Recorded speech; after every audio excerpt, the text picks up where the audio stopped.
네, 오늘은 에스겔의 이상한 행동들이라는 제목으로 함께 말씀을 나누겠습니다. 오늘 에스겔 4장을 함께 나누기 전에 먼저 어제 함께 본 말씀 중에 에스겔 3장 17절 말씀을 같이 읽어보면 좋을 것 같습니다. 앞으로 한 장 넘기셔서 3장 17절 말씀을 함께 읽어보도록 하겠습니다. 함께 읽겠습니다. 인자야, 내가 너를 이스라엘 족속의 파수꾼으로 세웠으니 너는 내 입의 말을 듣고 나를 대신하여 그들을 깨우치라. 하나님이 에스겔을 이스라엘의 족속의 파수꾼, 즉 이스라엘을 경계하면서 지키는 사람으로 세웠다고 말씀하시면서 이제 하나님의 입의 말을 듣고 하나님을 대신해서 이스라엘 백성들을 깨우치라고 명령하시고 있습니다. 그리고서 오늘 4장의 말씀이 이어지는 것이죠. 이제 에스겔은 하나님의 말씀을 듣고 하나님을 대신해서 이스라엘 백성들을 깨우치게 하면 되는 겁니다. 그런데 오늘 함께 읽은 본문 4장의 내용에서 하나님이 에스겔에게 명령하시는 말씀을 보면 쉽게 이해하기 어려운 아주 뜬금없는 것 같은 명령을 하십니다. 오늘 먼저 1절부터 3절까지 같이 읽어보도록 할 텐데요. 에스겔 4장 1절부터 3절까지를 함께 다시 한번 읽어보겠습니다. 너 인자야, 도판을 가져다가 그것을 내 앞에 놓고 한 성읍 곧 예루살렘을 그 위에 그리고 그 성읍을 에워싸되 그것을 향하여 사다리를 세우고 그것을 향하여 흙으로 언덕을 쌓고 그것을 향하여 진을 치고 그것을 향하여 공성태를 둘러 세우고 또 철판을 가져다가 너와 성읍 사이에 두어 철벽을 삼고 성을 포위하는 것처럼 에워싸라. 이것이 이스라엘 족속에게 징조가 되리라. 아멘. 하나님이 에스겔에게 말씀으로 가르쳐 주시고서 또 그 말씀을 백성들에게 말로 전해주라고 하신 것이 아님을 알 수 있습니다.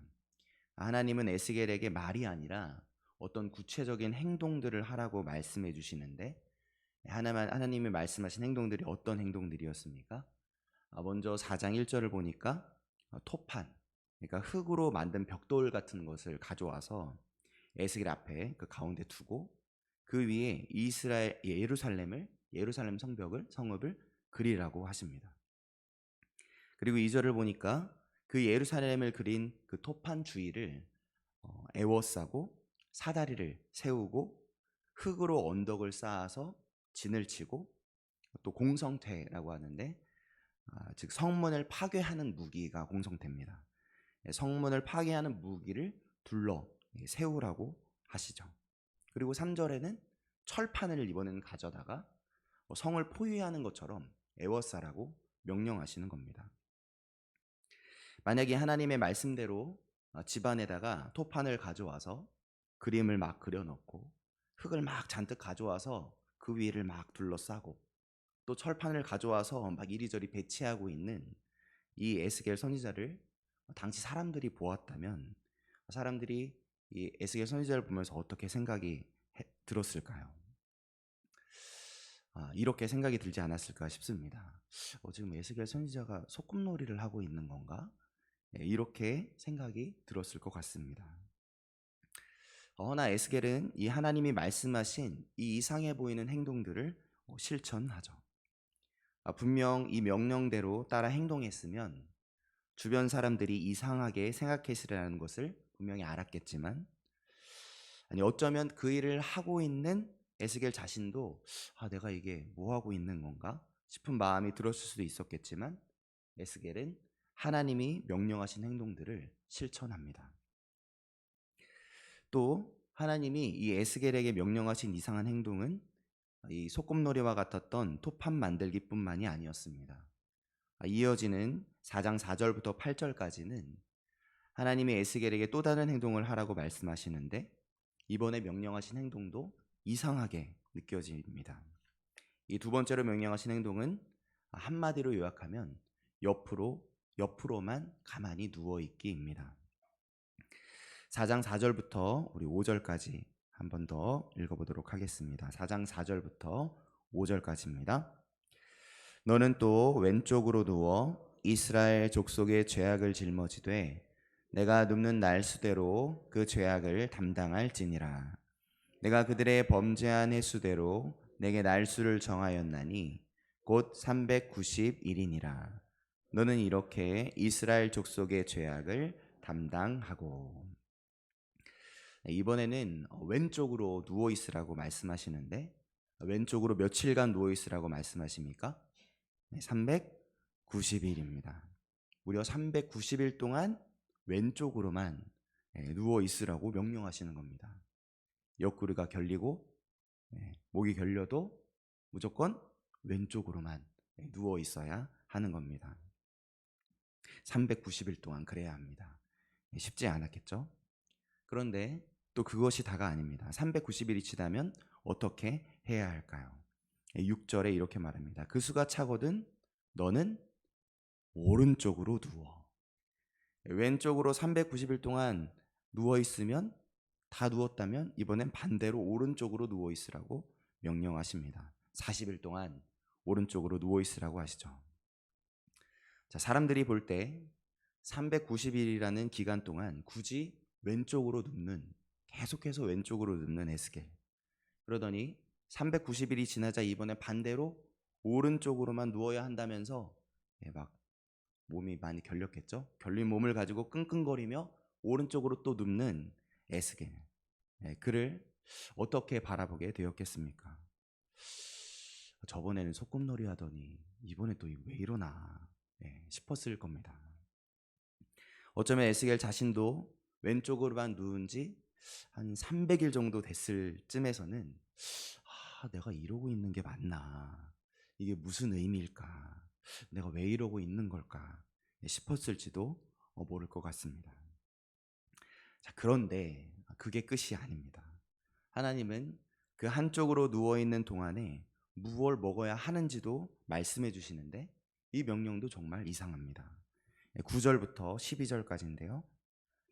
에스겔 4장 9절부터 12절까지 함께 읽어보도록 하겠습니다.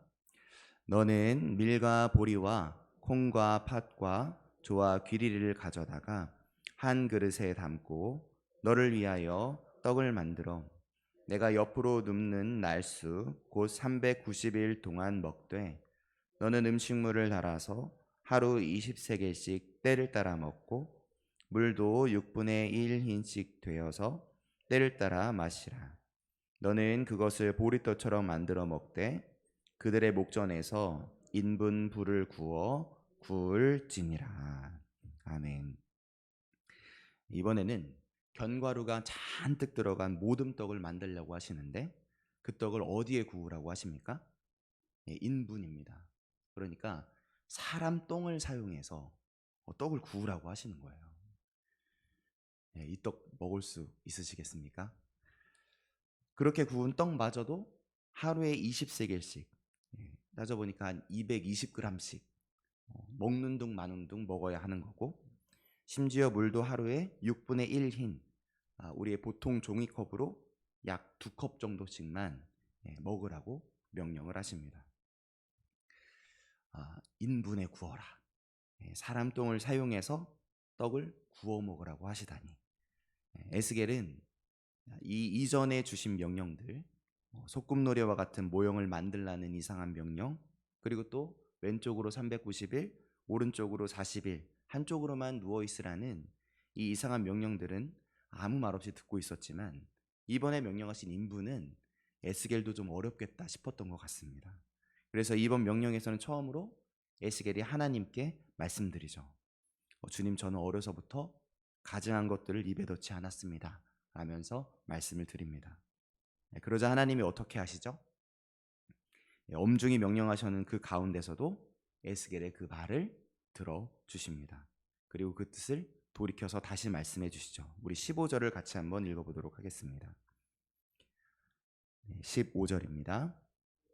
여호와께서 내게 이르시되 보라, 쇠똥으로 인분을 대신하기를 허락하노니 너는 그것으로 떡을 구울지니라.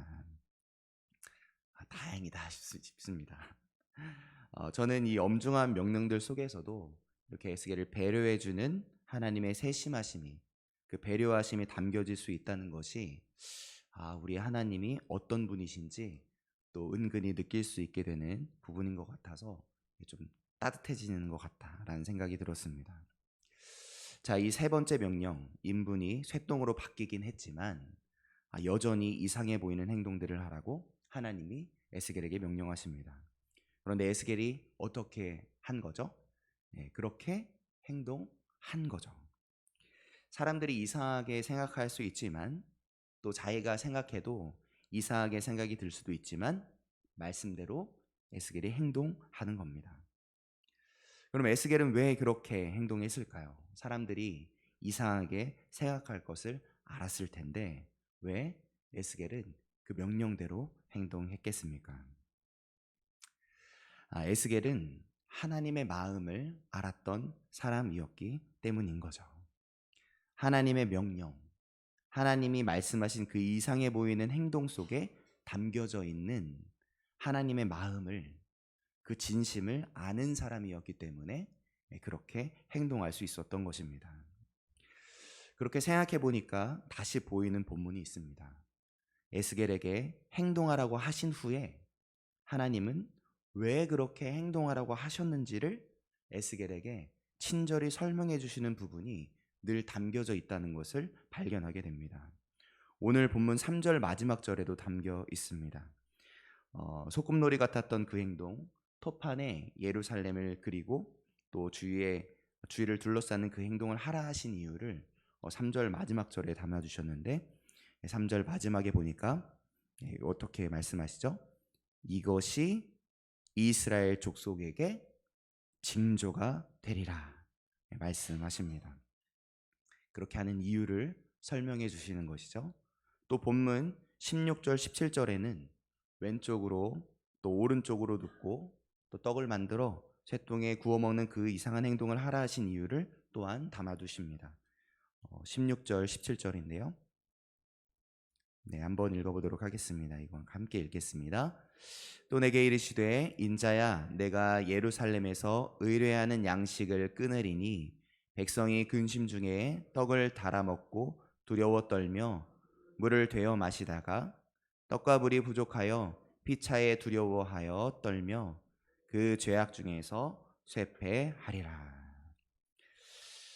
네, 당신들의 백성에게 징조를 직접 보여주시려고 또 정말 에스겔이 그랬던 것처럼 마음대로 눕지도 못하며 살아야 할 날, 또 떡과 물도 마음껏 먹지 못하는 날, 심지어 인분에 떡을 구워 먹어야 하고 쇠똥에 떡을 구워 먹어야 할 날이 곧 다가오게 될 것임을 가르쳐 주시려는 하나님의 마음이, 그 진심이 에스겔에게 명령하신 이 행동들 속에 가득히 담겨져 있던 것입니다. 하나님이 그걸 가르쳐 주셨고, 그래서 그걸 아는 에스겔이 하나님이 명령하신 행동들을 하면서 살았던 것이죠. 그렇습니다. 하나님을 모르는 사람들의 눈에는 하나님의 자녀들이 하는 행동들은 쉽게 이해하지 못할 모습이 분명히 많이 있을 겁니다. 특별히 교회에서 봉사하시는 분들을 생각해 보면 더 이해할 수 있을 것 같습니다. 예를 들면 웨슬리 봉사단, 맞나요? 우리 반찬 나누시는 분들 웨슬리 봉사단 맞죠? 네, 웨슬리 봉사단을 생각해 보시길 바랍니다. 이분들은 매주 월요일 아침부터 장을 보러 다녀옵니다. 새벽기도 끝나면 바로 가시나요? 조금 쉬었다가 가시죠. 네. 그리고 사온 거를 열심히 정리하십니다. 다듬을 거 있으면 다듬어 두기도 하고, 그리고 화요일 새벽 예배가 끝나면 또다시 식당으로 내려갑니다. 아마 피곤하셔서 눈도 잘 못 뜨시고 식당으로 내려가실 것 같아요. 가서는 뭐 하시죠? 반찬을 만드는 겁니다. 한 가지만 만드나요? 아닙니다. 한 가지가 아니고 국도 만들고, 고기도 볶고, 생선도 튀기고, 오이도 무치고, 김치도 담급니다. 그리고 그렇게 만든 거 이제 혼자 냠냠 먹습니까? 네, 아니죠. 애써서 만든 그걸 도시락통에 열심히 담죠. 하나만 만들면 되나요? 네, 아니죠. 배달해 드릴 분 인원만큼 도시락통에 꾹꾹 눌러 담습니다. 그렇게 점심 전까지 반찬을 만들고 준비해서 어떻게 하시죠? 이번에는 또 배달해 주신 봉사자들이 오셔서 그 반찬을 직접 반찬이 필요한 분들에게 배달해 드리죠. 아마 교회 밖이었다면 분명히 그렇게나 열심히 일하면 월급이 도대체 얼마나 나오는 거냐고 물어볼 것 같습니다. 여러분, 이분들이 왜 이렇게 하시는 거죠? 왜 이 이상한 봉사, 나만 힘들고 열심히 만든 반찬은 내가 먹는 게 아니라 나눠주시는, 나만 힘들고 나만 텅 비는 것 같은 이 행동들을 왜 하시는 걸까요?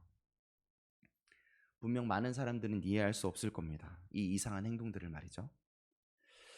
또 오늘 이 자리에 나온 여러분도 마찬가지입니다. 여러분 충분히 자야 하잖아요. 잠이 보약이라고 하잖아요.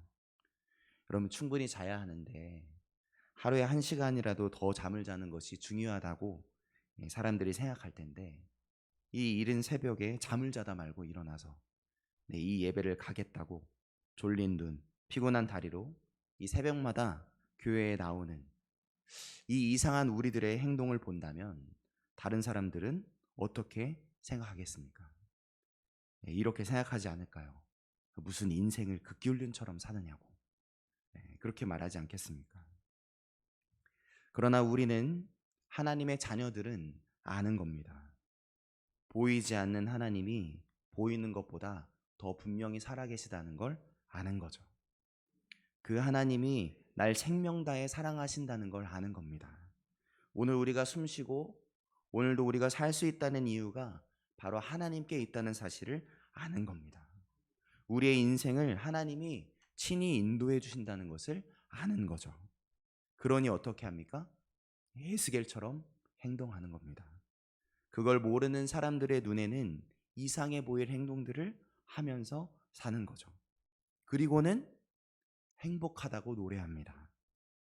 피곤해서 졸아도 힘들어도 행복하다고 말합니다. 인생을 극기훈련처럼 살기로 스스로 선택하면서도 세상에서 자신이 가장 행복한 사람이라고 노래하죠. 여러분 어떻게 그럴 수 있는 겁니까? 살아계신 하나님을 알기 때문에 그렇죠. 보이지 않는 하나님을 보는 것보다 더 분명하게 만나며 사니까 그렇죠. 그 사랑의 인도하심을 누리면서 사니까 그런 것입니다. 자, 이제 오늘 우리들의 행동을, 또 우리들이 하려는 행동을 돌아보고 싶습니다. 여러분, 우리들의 행동은 오늘 어떻습니까? 사람들이 볼 때 이상할 수 있으나 우리 하나님 보시기에는 분명 기뻐하실 행동들을 선택하려고 하십니까? 여러분, 그렇다면 하나님이 기뻐하실 그 행동을 기쁨으로 선택하시길 바랍니다. 반대로 사람들이 볼 때 당연하나 하나님 보시기에는 기뻐하실 행동이 아니십니까? 그렇다면 어서 돌이키시길 바랍니다. 하나님이 기뻐하실 행동으로 빨리 바꾸시는 저와 여러분 되시길 바랍니다. 우리는 아는 자들입니다. 하나님의 마음을, 하나님의 진심을 아는 사람들입니다. 또 우리는 들은 자들입니다. 하나님의 음성을, 하나님의 말씀을, 그 따뜻한 음성을 들으면서 사는 자들입니다. 오늘 이 새벽 하나님의 마음과 진심을 알기에 하나님 앞으로 달려나온 이 이상한 행동을 오늘도 선택하신 것처럼 오늘 각자의 삶 속에서도 하나님이 기뻐하실 그 행동들을 오늘도 그려가시길 바랍니다. 그래서 우리를 바라보시는 하나님을 활짝 웃게 만드시는 하나님의 사랑스러운 자녀들 다 되시길 예수님의 이름으로 축복합니다. 아멘. 기도하시겠습니다.